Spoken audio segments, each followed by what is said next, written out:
તો નમસ્કાર દર્શક મિત્રો, સ્વાગત છે નવા વિડીયોમાં અને આપણા તમામ યુટ્યુબ ફેમિલીને જય શ્રી કૃષ્ણ સીતારામ અને હર હર મહાદેવ. તો દર્શક મિત્રો, ફરીથી કપાસ વીણવાનું આપણે ચાલુ કરી દીધું છે અને વીણાઈ જાય પછી આપણે આમાં ઉનાળુ બાજરીનું વાવેતર કરવાનું છે. ખાસ કરીને આજે જે આપણે બગદાણા વાદ વિવાદ આમ જોવા જઈએ તો ઘણો લાંબો ચાલ્યો. 24 તારીખથી ચાલુ થયો છે ને હજી આજ સુધી ચાલુ જ છે. પરંતુ આપણે ખાસ આપણા ખેડૂત મિત્રોને આપણે એક આમ જોવા જઈએ તો જે હું પણ એક કોળી છું. જો કોળી સમાજ અત્યારે કેવો મસ્ત રીતે કોળી સમાજ એ બધો એ સમગ્ર એકઠો થઈ ગયો છે, એક થઈ ગયો છે. એમાં રાજકારણ પણ થોડુંક ગરમાયું છે. એમાં હીરાભાઈ સોલંકી, પુરુષોત્તમભાઈ સોલંકી બધા જે કોળી સમાજના નેતા, દિગ્ગજ નેતા કહેવા જઈએ તો બધા અત્યારે જે નવનીતભાઈની સાથે છે.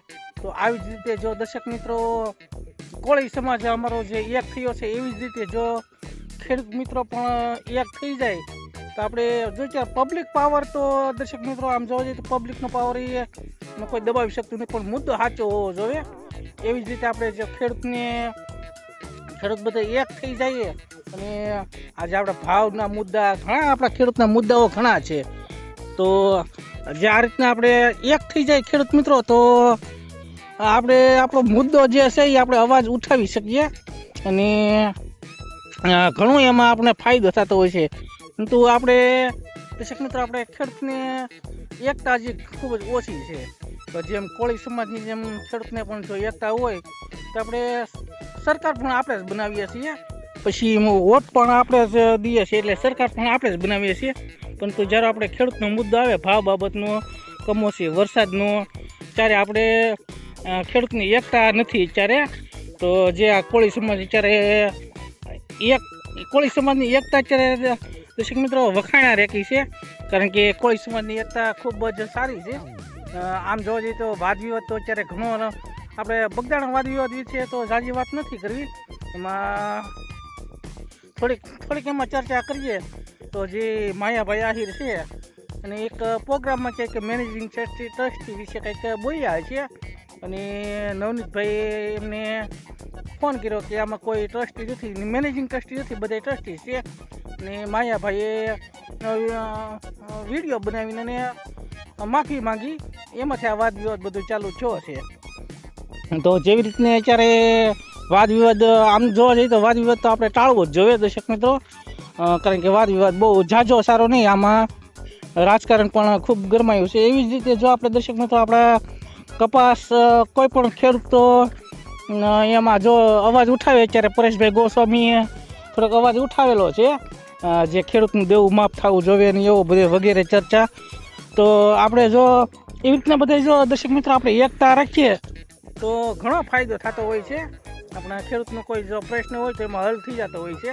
પરંતુ આપણે ખેડૂતની એકતા અત્યારે હાવ ઓછી છે ને જો બધા ખેડૂત મિત્રો તો સરખા નથી હોતા, કારણ કે અમુક દેવામાં ડૂબેલા હોય છે, અમુક ઉધાર લઈને કરેલું હોય છે, એટલે પોતપોતાનો માલ ફરજિયાત વેચવો પડતો હોય છે. પરંતુ જો આપણે ખેતીના મુદ્દા વિશે આમ થોડીક વિચારવા જઈએ તો જે આ કપાસ છે આપણે આપણા પોતાના ભાવ પ્રમાણે જો આપણે આપીએ તો એમાં ઘણો ફાયદો થતો હોય છે.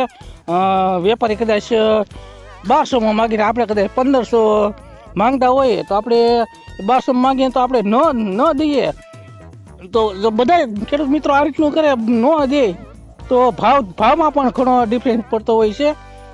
અને કમોસમી વરસાદ ને એવું જો એમાં થતું હોય ને આપણે સરકાર સામે જો એમાં આપણે કહીએ તો એમાં આપણને ઘણો ફાયદો થતો હોય છે. પરંતુ આપણે ખેડૂતને એકતા હજી કરવી જરૂરી છે. એક મિત્રો આપણે કાંઈ વાદ વિવાદમાં તો બહુ કાંઈ રસ લેતા નથી, જે સત્ય હોય એ બહારમાં આવવું જોઈએ. પરંતુ આપણે ખેડૂતની એકતા કરવી ખૂબ જરૂરી છે, જેથી કરીને આપણા કોઈ પ્રશ્ન હોય તો એમાં સોલ્વ થઈ શકે. જો ખેડૂતની એકતા હોય તો જ પ્રશ્ન સોલ્વ થઈ શકે, બાકી એકલો ખેડૂત એમાં કાંઈ કરી શકતો નથી, 2-5 પણ ખેડૂત એમાં કાંઈક કરી શકતા નથી. તો દર્શક મિત્રો આ રીતનું કંઈક અમારે કપાસ વીણવાનું ચાલુ કરી દીધું છે, તૈડો છે, જેવો તેવો તૈડો છે. હવે બહુ રાહ નથી જોઈએ, આપણા વીણતા 7-8 દિવસ વ્યા છે અને ત્યાર પછી આમાં કપાસ કાઢીને ઉનાળુ બાજરીનું આમાં વાવેતર કરવું છે. અત્યારે ખાસ કરીને જે ભરાવદાર જીનવા હતા એ આવા આ રીતના ખુલવા લાગ્યા છે. જે કાચા જીનવા છે એ તો હવે કદાચ નહીં ખુલે. તો આમાં આ વર્ષે કપાસમાં તો કાંઈ બહુ ઉતારો મળ્યો નથી. આપણે અત્યાર સુધીમાં 18 વીઘાનો કપાસ હતો, હજી 50 મણ કપાસ આપણો થયો નથી. હવે આ જે તૈડો છે એ જેટલો થાય એટલો. અને હવે આ જે જીનવા તો કાચા ઘણા છે, જો જઈએ તો જીનવા જે એવા ઘણા છે. એની હવે આપણે આમાં ઈયળો પણ, ગુલાબી ઈયળો પણ ખૂબ છે.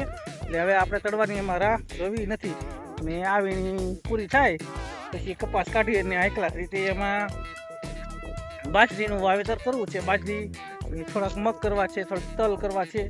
હજી આમ જોવા જઈએ તો 10-12 વીઘા જમીન હજી ખાલી થાય એમ છે. ઓલી બાજુ તો આપણે 18 વીઘા જમીન છે, એમાંથી 5 વીઘાના ઘઉંનું વાવેતર કર્યું છે. અને ઓલી બાજુથી આપણે બાજરીનું વાવેતર કરતા આવશું. અને આ બાજુ થોડીક તલ વાવશું. અને આપણી ઘરની નજીક રોજડાનો ખૂબ ત્રાસ છે અહીંયા આ બાજુ, તો આપણે ત્યાં ઘરની નજીક જ થોડુંક 2 વીઘાનું શાકભાજી બનાવશું. જેમાં રીંગણી, ભીંડો, ઉનાળુ શાકભાજી એમાં બનાવશું. અને ખાસ કરીને કપાસમાં તો આમ વાત કરવા જઈએ તો કપાસ છે એ હવે બહુ નથી જાણતા. પહેલાં તો જે આપણું ગુજરાતનું, આમ ખાસ કરીને સૌરાષ્ટ્રમાં કપાસનું વાવેતર ખૂબ થતો, પણ હવે ધીમે ધીમે ઓછા થઈ ગયો છે. કારણ કે એમાં ઉત્પાદન નથી આવતા. આવે છે પણ મીડિયમ સાઇઝમાં આવે છે. 8 મહિના કપાસ ઊભો રહે છે. એની જગ્યાએ જો મગફળી 3 મહિનાનો પાક હોય તો જલ્દી નીકળી જતો હોય છે. અને ત્યાર પછી એમાં અન્ય કોઈ પણ વાવેતર થતું હોય છે. તો કપાસમાં તો બહુ સક્સેસ નથી જતો. એટલે કપાસનું આમ જોઈએ તો ભાવ પણ નથી મળતા અને ઉત્પાદન પણ ઓછું મળે છે. એટલે ખેડૂતને આમાં કપાસમાં તો બહુ મુશ્કેલી પડતી હોય છે. કારણ કે દર વર્ષે કપાસ હવે દાડે બગડતા જાય છે. ગુલાબી ઈયળનું પ્રમાણ વધતું જાય છે, કપાસ લાલ થવાનું પ્રમાણ વધતું જાય છે.